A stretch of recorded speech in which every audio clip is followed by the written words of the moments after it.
और अपनी पार्टी के उम्मीदवार मोहम्मद अशरफ मीर ने फारूक अब्दुल्ला के बयान पर कहा है कि जब वो और उनकी टीम पार्लियामेंट में थी तो 370 मनसूखी के वक्त उन्होंने कुछ नहीं किया, वो इस्तीफा दे सकते थे।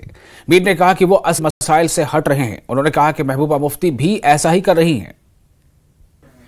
देखिए, मुझे अफसोस के साथ कहना पड़ता है कि जब डॉक्टर फारूक अब्दुल्ला साहब और उनकी टीम पार्लियामेंट में थे और जब हमारा स्टेट हमसे छीना गया, 370 छीना गया, 35 से छीना गया, आई विश उस टाइम फारूक साहब ने वहाँ रिज़ाइन किया होता या उसके टीम ने रिज़ाइन किया होता या उसके बाद हमें बहुत से अपॉर्चुनिटीज़ मौके मिले, उन्होंने मौका किया होगा, रिज़ाइन किया होता। लेकिन ये फारूक साहब ये ऐन वक्त पर इनको पता है कि इस वक्त सियासत का मोड़ किस करवट है और ये ऐसा पैंतरा लगाने में बड़े माहिर लोग हैं, शातिर लोग हैं। नेशनल कॉन्फ्रेंस इनका बेटा वाजपेयी के साथ हुकूमत बनाता है और इनका बेटा 5 अगस्त के पहले ये पूरी टीम के लेके मोदी जी से मिल रहे हैं, वो जस्टिफाइड है।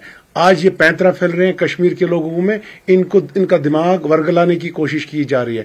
इसी तरह महबूबा जी है, अब देखिए वो उन्होंने हुकूमत बनाई बीजेपी के साथ और फिर पब्लिकली अनाउंस भी किया, स्पीचेस में अनाउंस किया कि प्राइम मिनिस्टर साहब को पूरे 120 मिलियन लोगों का मैंडेट है, तो यही यहाँ के सारे मामला ठीक करेंगे, मुझे पूरी उम्मीद है।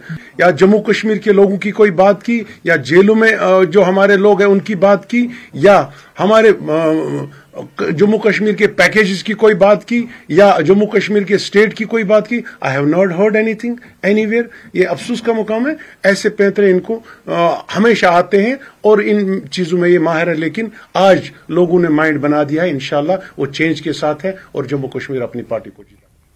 और फिलहाल एक छोटा सा ब्रेक लेंगे, ब्रेक के बाद खबरों का सिलसिला जारी रहेगा।